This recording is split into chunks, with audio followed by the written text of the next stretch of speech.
تو آئیے جی آج سیکھتے ہیں مقام السیکا اور مقام النہاوند میں فرق. مقام السیکا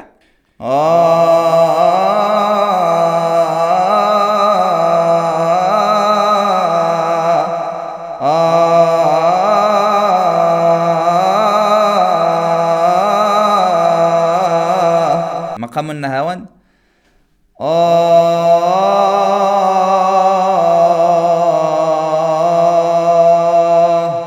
اچھا، اکثر لوگوں کو یہ پتہ نہیں چلتا کہ ٹیون کیا چیز ہے. دیکھیں، ایک ہم آیت پڑھ رہے ہوتے ہیں جیسے کہ الرحمن علم القرآن. اگر یہی چیز ہم بغیر آیت کے پڑھیں، یہی انداز، یہی لہجہ، یہی مقام ہم پڑھنے کی کوشش کریں لیکن اس میں آیت نہ ہو، قرآن مجید کی آیت اس میں نہ ہو، تو وہ صرف اور صرف وہ ٹیون بن جاتا ہے. اس میں آیت ہے الرحمن علم القرآن. اب آیت نکال لیں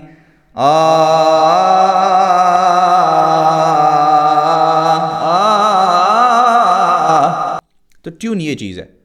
جو ہم آیت پڑھ رہے ہوتے ہیں تو آیت کے بغیر وہ لہجہ، وہ ٹیون، وہ مقام آیت کے بغیر اگر ہم پڑھیں، صرف آواز کا استعمال کر کے اور آواز کے ایک آکار کا، ایک لہر کا استعمال کر کے اگر ہم اس ٹیون کو پڑھنے کی کوشش کریں گے تو وہ ٹیون بن جائے گا. اگر اس میں آیت موجود نہیں ہوگی، آیت موجود ہوگی تو قرآن مجید کی تلاوت خوبصورت اس مقام میں بن جائے گی. تو یہ فرق ہوتا ہے، زیادہ کوئی فرق نہیں ہوتا. یہ کوئی انوکھی چیز بھی نہیں ہے. سکھانے کے لیے ایک اچھا اور سہل اور آسان انداز سمجھا جاتا ہے. باقی اس میں ایسی کوئی بات نہیں کہ آپ نے اسی طریقے سے سیکھنا ہے. اگر آپ کو ٹیون سمجھ میں نہیں آتا تو آپ آیت کے ذریعے بھی اس چیز کو، اس مقام کو سمجھ سکتے ہیں. اکثر لوگ اس چیز میں کنفیوز ہو جاتے ہیں کہ مقام السیکا اور مقام النہاوند میں بنیادی فرق کیا ہے. آج میں ٹیون کے ذریعے آپ کو سمجھانے کی کوشش کروں گا کہ مقام السیکا اور مقام النہاوند میں بنیادی جو فرق ہے وہ کیا ہے. مقام السیکا بسم اللہ الرحمن الرحیم.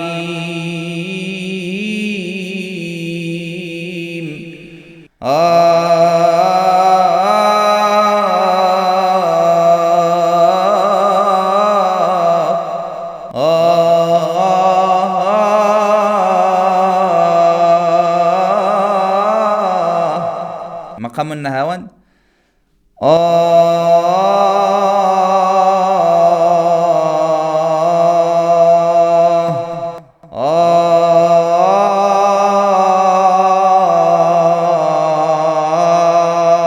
مقام السیکا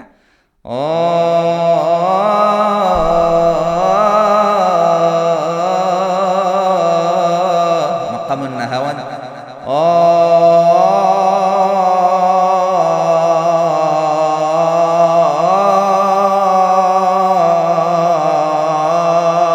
مقام السیکا بسم اللہ الرحمن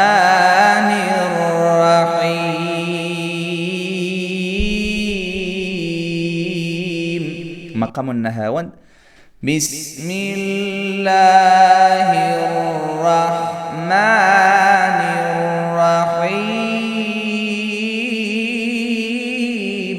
مقام السیکا الرحمن علم القرآن خلق الإنسان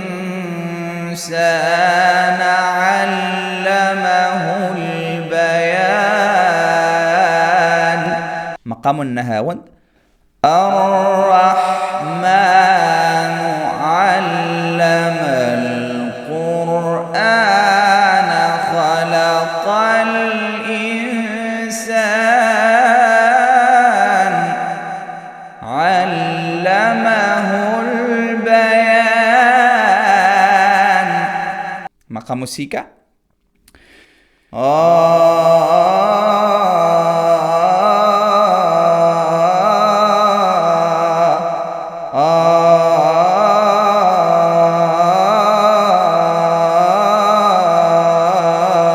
مقام النہاوند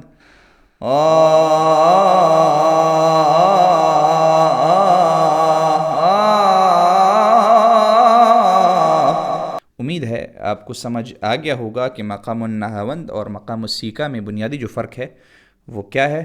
انشاءاللہ اگلے سبق میں ہم کچھ اور مقام سیکھنے کی کوشش کریں گے، یا ترتیل میں یا حدر میں یا تدبیر میں۔ جزاکم اللہ خیر، السلام علیکم ورحمۃ اللہ وبرکاتہ۔